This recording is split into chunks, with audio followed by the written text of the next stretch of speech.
and he may even say that I am above party politics, and he may even expect an encomium to be showered upon him when he says that I do not belong to this or that party. You can afford to be outside party, but you can never be outside politics. And even if you say that you are outside politics, politics is not prepared to leave you outside the family. Therefore it is that I say that the plea put forward by my friend Mr. Narayanasamy is very timely. Not only members of the bar, but the entire intellectual section of this country should take it into their consideration whether the time has not come for them to take active interest, if not in party politics, at any rate in the general politics of this country. So I am very glad that at least my friend Mr. Narayanasamy put forward this bold suggestion.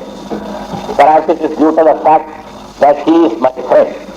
It may be due to the fact also that he has had his glorious days on the bar, and therefore he can afford to come out to the wider field of politics too. I am here today concerned to talk to you as a layman. If I were to talk about law, it would be an impertinence which I cannot afford and which you cannot tolerate. I am not going to talk about law because I am a layman, but at times it is very necessary for dignitaries of the legal profession to know how and what a layman feels about law. We know that there are three stages in law. My friend Mr. Seshadri was explaining the first stage, law making. There is the other stage of maintenance of law, a sort of hastiness, a sort of hectic activity which does not speak well either of the intelligence of this country or of the dignity of law. Taking the first making of law, he has stated that I am a parliamentarian. Fortunately or unfortunately I am so. But I may just tell you how we make law. Because remember, whatever may be the defects in our law making, the society is expected to maintain that law. And you, sir, are expected to help us in the maintenance of law, however defective it might be. When I say defective law, I do not mean defects that can be cut down by law courts, but defects in thinking, defects in analysis, defects in perception, and defects even in one's sentiments and prejudices. How do we make law? We are 500 strong in the Lok Sabha, 300 in the upper house. Whenever a proposal is brought forward, if it is a government proposal, even before the proposal is introduced before the House, the party in power and the parliamentarians connected with that party meet together, they discuss it amongst themselves. There are dissenting voices, there may be protests, weak or loud as the season may be, and after what is called as consensus or adjustment, then the entire team enters the House determined to carry out that proposal into law. And whatever may be the opposition presented in the Parliament, and you know the structure, the stature and the sentiment of the opposition today in the Parliament, we are at least half a dozen parties there, not only divided amongst ourselves, but determined to annihilate each other. And therefore, when such a weak and varied opposition, even if it were to present a stout opposition to the proposals before the House, number carries the day and the proposal becomes a law. And then once it is made law, intellectuals, professorial intellectuals and scholarly people come forward to ask society to maintain law. But I think that the maintenance of law, being the second stage in law, unless the first stage is perfect, unless the first stage is perfect to this extent that the people will have a sort of reciprocal interest in it, you cannot carry out the second stage. Maintenance of law is going to become more and more difficult and more dangerous as the first stage in law making becomes more and more defective. Now I would ask you to come along with me to the Parliament. A proposal is mooted, the mover brings forward a new measure and he expatiates and says that nobody else except himself has thought about it and everybody should feel thankful to him for bringing forward that measure. And then the opposition stands up to say that this is a measure worthy of Draken and other tyrants and not in this democratic house. And the speaker is very watchful. Wherever he finds members of the government side being embarrassed, up comes his authoritative voice. He says 2 more minutes only.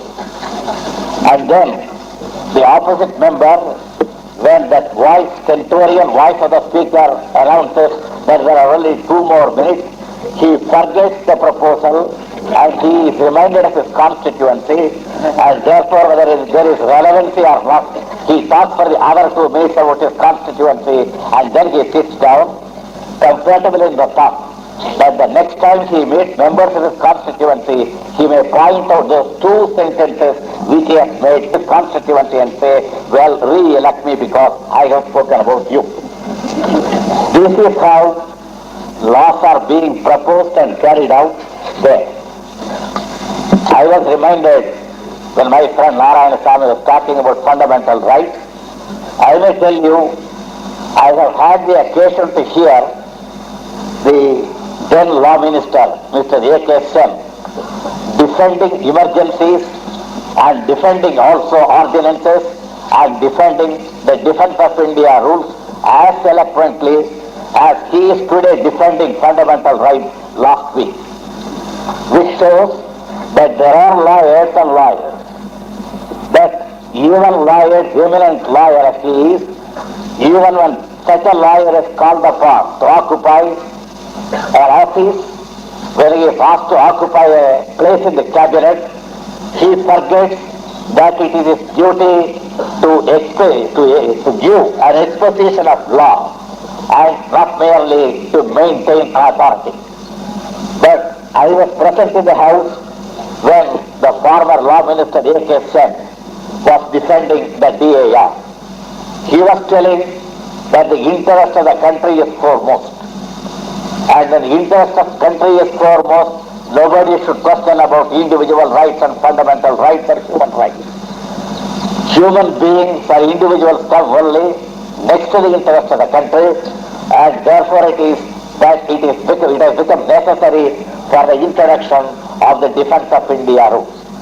I read a couple of days back a fairly large report in a Calcutta daily about a speech delivered by the ex-law minister, Mr. A.K. Sen, and he has stated very clearly, very cogently, and even very warmly that unless fundamental rights are maintained, there is no meaning in talking about emergency.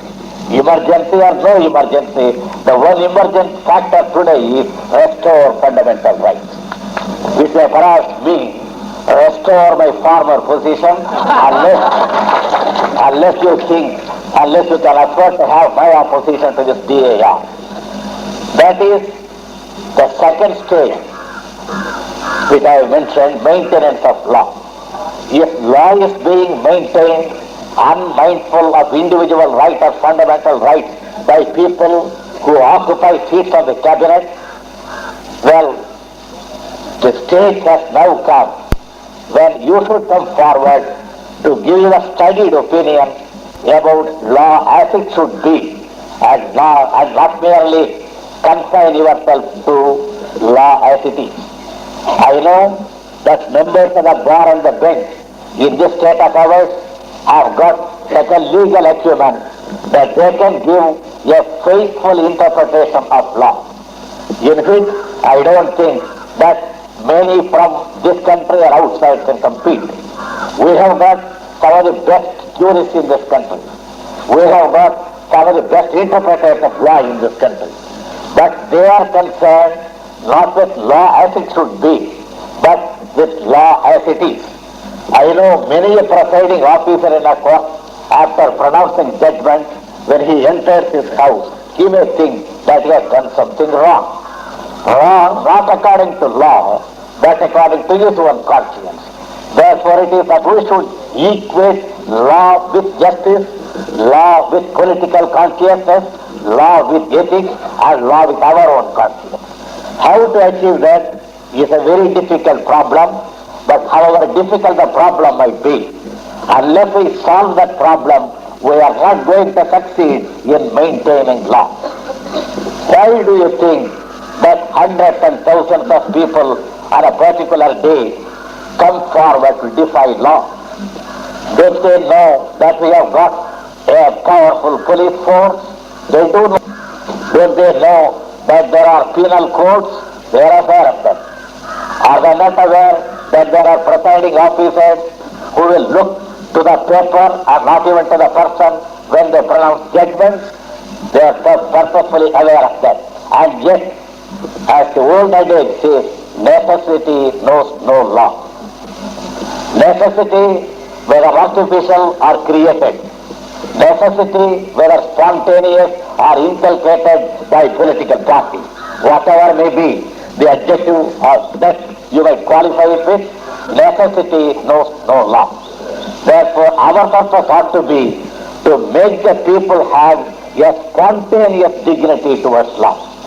They should know that law is being enacted by people who know what they are doing.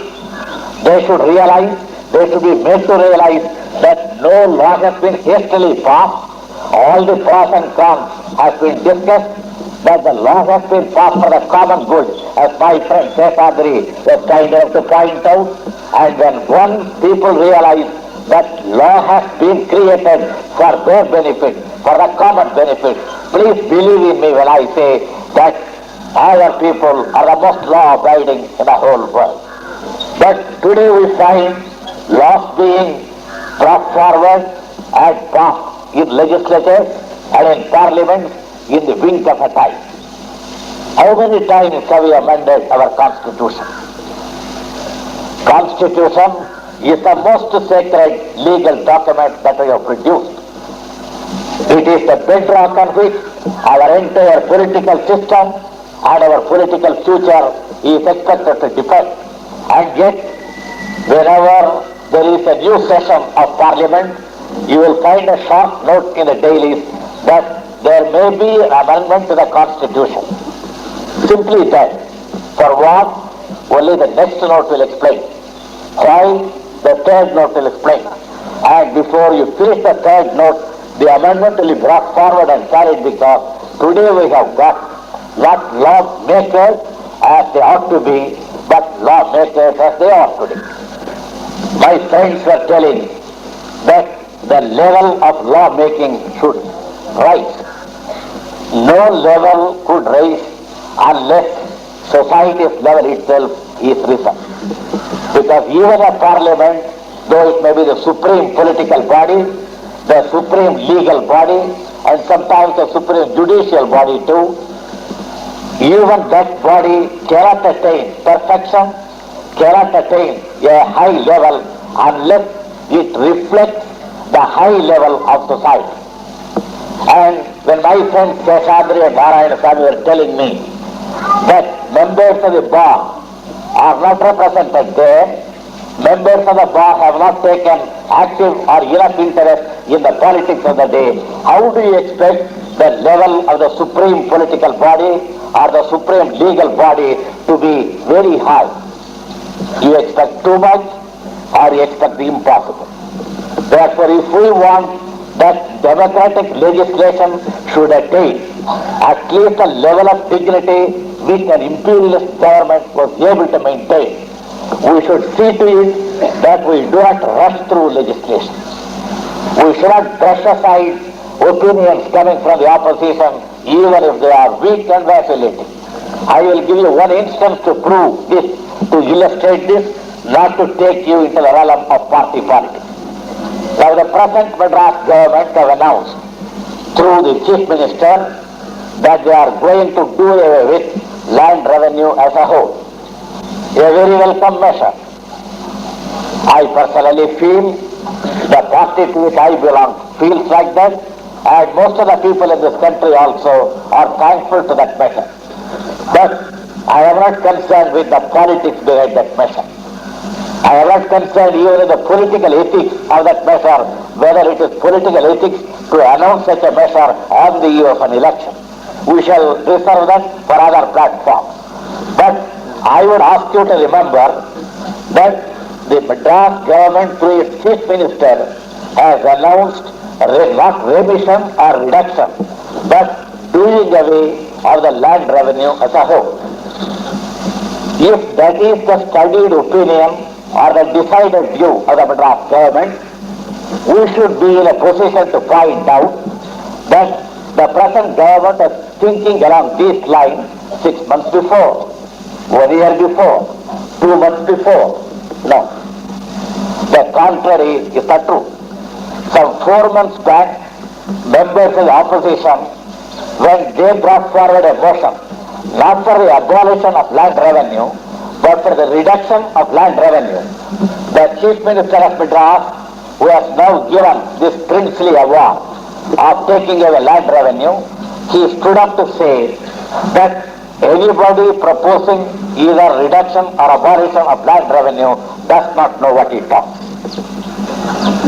Now, on that day, when we read it in the paper, we applauded the Chief Minister. We said, here is a strong man, stout enough to get up and say that those who want reduction of land revenue talk some things which they do not know. And he went on argument. And Sarah may point out, if that were to be a case before your court, you would pronounce judgment in the Chief Minister's favor, because it is very logical. He has stated, we tax people who have got land. Whom else can we tax?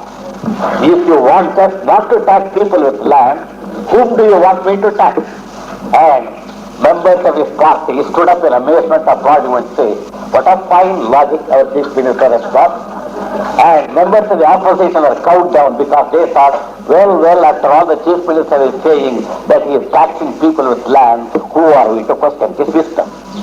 Now I am leaving the political side of that at that stage. Now I am taking you into the legal aspect of that problem. Law should be continuous. Law should not be haphazard. Law-making should not be hectic.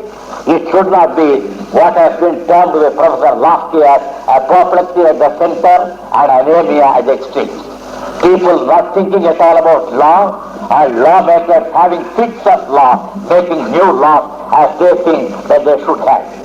Unless there is less of apoplexy at the top and more blood in anemic body politics, you are not going to have law.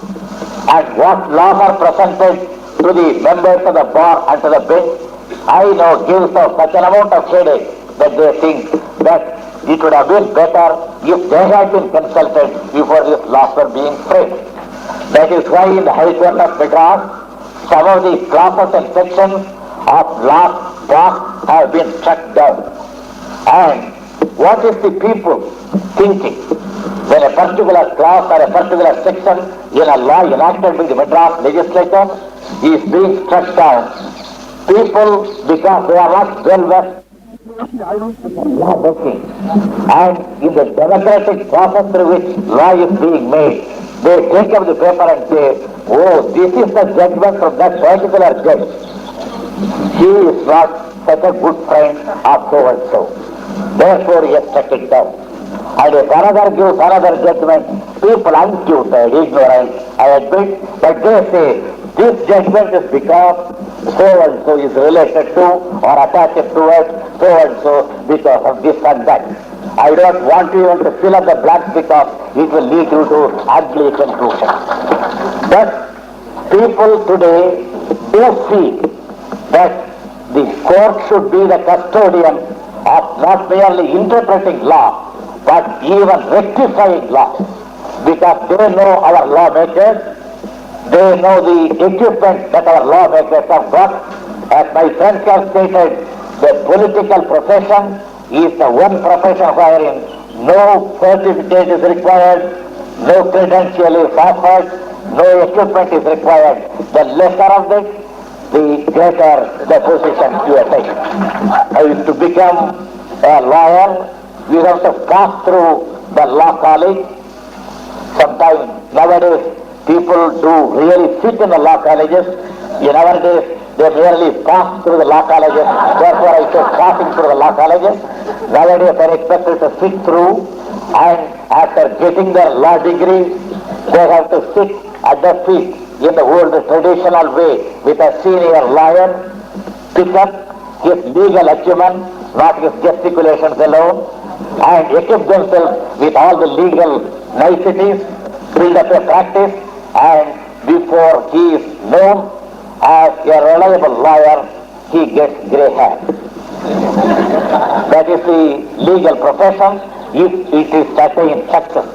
So to other professions, take the teaching professions, take the officers in the police department, take any other profession, they have to pass through a valley of sacrifice, a valley as it were of fire and brimstone.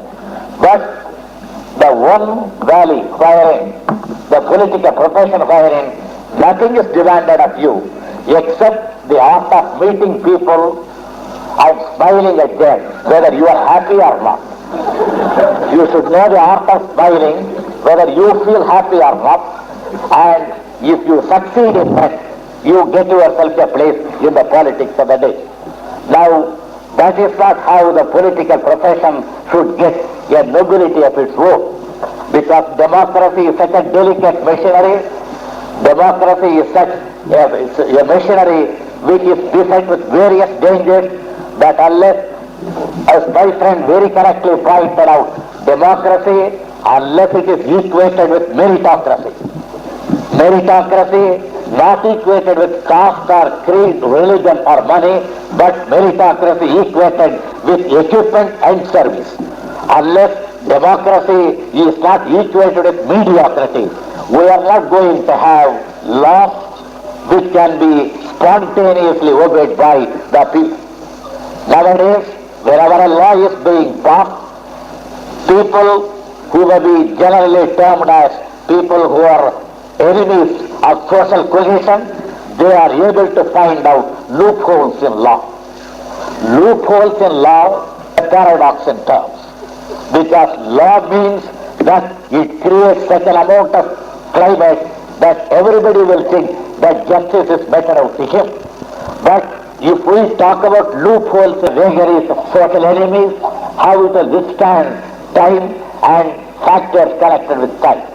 Therefore it is that lawmakers should be equipped with a sort of legal acumen, at any rate elementary legal acumen. For that I would say that all the political parties are leaving aside political parties. The government of the day itself should constitute an institute of public life, wherein whoever wants to enter politics, of this party or that party, he should undergo a training. At any rate, he should be conversant with an elementary knowledge of law, an elementary knowledge of ethics and morality, something about world history, something about current politics, something about our country, ancient and present, and unless he passes out of that institute, no political party should put him on the political platform.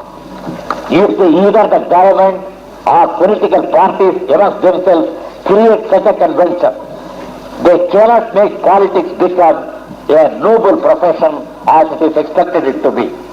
At any rate, I was a bit stunned when my friend Narayana Swami called politics a profession.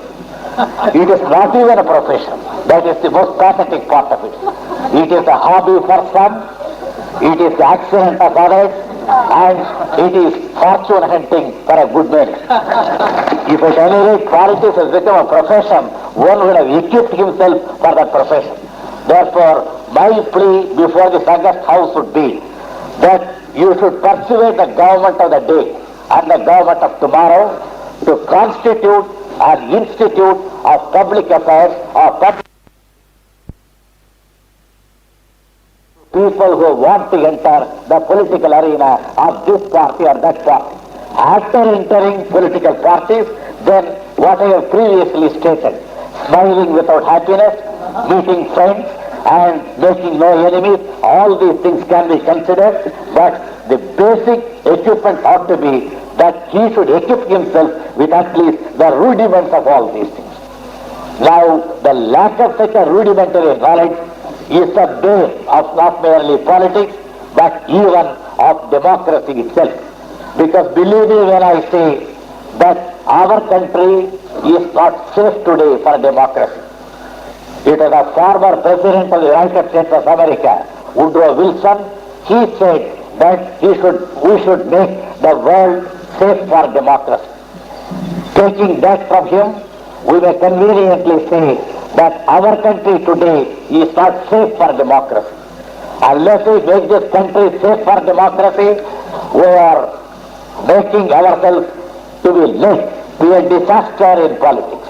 And when once that disaster takes place, there cannot be resurrection in politics very easily. For what do we find today in Indonesia? What do we find in our neighboring country, Pakistan? What do we find in some of the newly created independent African countries? We find there is they do have the democratic machinery since every 5 years. They do print, construct polling booths, democratic spirit. Because of the lack of that, the now unseated Republican president of Ghana, Dr. Nkrumah, when he wanted some of his political opponents to be prosecuted, and when the Supreme Court judge of Ghana, when the case before him, he studied the case as a judge ought to study, and he said such and such people should be sentenced and these people are acquitted. The moment the Supreme Court judge delivered the judgment, up rose Dr. Nkrumah from his presidential palace and said, "Who is that judge?" And members of his political party said, "We were all along warning you, you ought not to have made him as a Supreme Court judge. This is what you get from him." And Dr. Nkrumah said, "What I can make, I can unmake." Therefore, the next day, he asked his parliament to meet. And in the parliament, he rushes a legislation which says that the president of Ghana is empowered to annihilate judgments offered by even the Supreme Court. The Supreme Court can give a judgment, but the state action to nullify the Supreme Court judgment and acquit or convict as the case may be. And that Supreme Court judge would have lost it in his sleep, because he ought to have been conversant with such autocracy perpetrated in a comparatively calm country like England. And yet, when members of the bar and the bench stood together as against the autocracy of Charles I and Charles II, it was a monarch who had to bow and not members of the bar and the bench. And today we find in Ghana the repeat police department of this country throughout the world. And the Supreme Court judge who was dismissed by the Republican president of Ghana being taken as an honored member of the cabinet of that country. Now that is one instance of the dangers of being independent and also of the loyalty shown by the people for people who maintain independence of judgment. Therefore it is that I say that the time has come for members of the bar to interpret law according to their conscience, and not only that, meet in their associations, if not in their courts, to meet in their associations and give their studied opinion about this or that law, about this proposal or that matter, so that they can be supplementing the ill-equipped politicians of today. If somebody wants to talk that, politicians may find fault with him. It is myself I am talking, therefore no politician can find fault. We are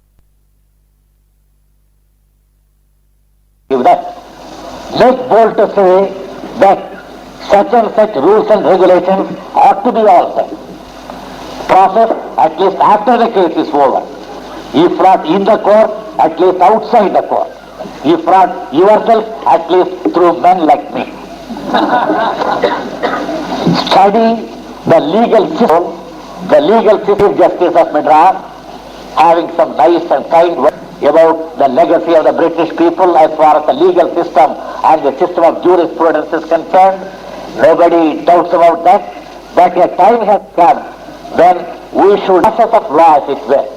Whether the old process of law is enough or whether it suits the present day moods and present day deeds. And we should so recreate the entire spirit behind law that people will readily and spontaneously obey law. We should never forget this fact, my friends, that the dissenters of today are the lawmakers of tomorrow. One should never forget that. And if anybody is apt to forget it, I may only remind them that the lawbreakers of yesterday are the lawmakers of today. Therefore, we should not shun at the mere expression of dissent or even protest. Because dissent is, after all, looking at a problem from an entirely different angle. They are not outside the problem. They are not antagonistic to the problem, but when one's eye and mind are riveted in one particular angle, some bolder spirits, like the astronauts of Soviet Russia and America, they want to see the other side of the moon, not this side. Some bolder spirits in public life, they want to find out the other point of view, the other angle. A very hazardous affair, a very risky process, a very dangerous luxury. And yet, there are some bolder spirits who want to know what consists in the other angle. And when people who look towards the other angle are considered to protest against authority or protest even against certain legal tenets, we should not rush to the conclusion and say that these people do not respect law. They respect more the spirit behind law. Perhaps they do not respect the letter in law because the letter has been inserted there, sometimes by unlettered people, at other times by illettered people, and most of the times by hastily learned people. And therefore they do not obey the entire letters of the law. But they have got perfect dignity and perfect respect for the spirit behind law. For after all, what is the purpose of law? The purpose of law is the maintenance of justice. And justice is not going to endanger me. It is not going to endanger another individual, because justice means social cohesion, giving for each his worth, his might, and what he demands, what he needs, what is his. Therefore, maintenance of justice ought to be the spirit towards which law making itself should migrate or be taken towards. And for that purpose, if you rely merely on politicians, we cannot arrive at that stage in this decade or in the next decade. Therefore, even as my friend Narayan Savika stated, even if political parties are not very responsive in giving due place to educated people, I would request members of the educated section to bear this in mind, that people in the enjoyment of anything do not easily give up. Even a third-class passenger does not easily give up his seat, even when the third whistle is blown. Therefore, I will request members of the educated public to supplement what the politicians of today are able to contribute. That ought to be the first stage in which educated sections should get itself interested, and when what they give is being valued, and when the politicians find that they get from the educated section something which they were all along lacking, then they would come forward to the educated section and say, come along and take responsibility. And to that end, the educated section should get itself interested, because at least in the future parliament and in the future legislatures, we should have men making laws who know what they are making. As Professor Gimman has very pertinently pointed out, members of the parliament should be so equipped that they should know something about everything and everything about something. They should know everything about something. They should be experts in some particular branch of knowledge, And they should know something about everything. Because if a dentist, if a doctor were to say, oh, I am a mere dentist, I don't know whether it is malaria or influenza, go to some other doctor. If a politician were to say like that, then it would be very bad. Therefore, Professor Jiman has stated, a member of the parliament should know something about everything, and everything about something. He should be an expert in a particular branch of knowledge, and he should be conversant with all other avenues of knowledge to some extent at any rate. The present day, we do not have people who know something about everything, but everything about something. But we have got plenty of people who say everything to me and nothing to nobody else. If that is to be the future parliament, then we may not be sure that the next decade we will be having democracy in its prescribed purity. Therefore, the lawyer's duty is to safeguard democracy. Because in an autocracy, the lawyer is put to this difficulty. At least in a democracy, he knows what law is till a new law is enacted. In an autocracy, the frown of the autocrat is the law of the day. And therefore, at that stage, lawyers or even members of the bench will find it very irksome and very dangerous either to argue or to pronounce judgment. Therefore, it is the interest of the members of the legal profession to see that democracy is perfected, and it can be perfected only by people who can contribute something to raise the level of politics, legislation, and the entire field of political ethics and morality. Thank you.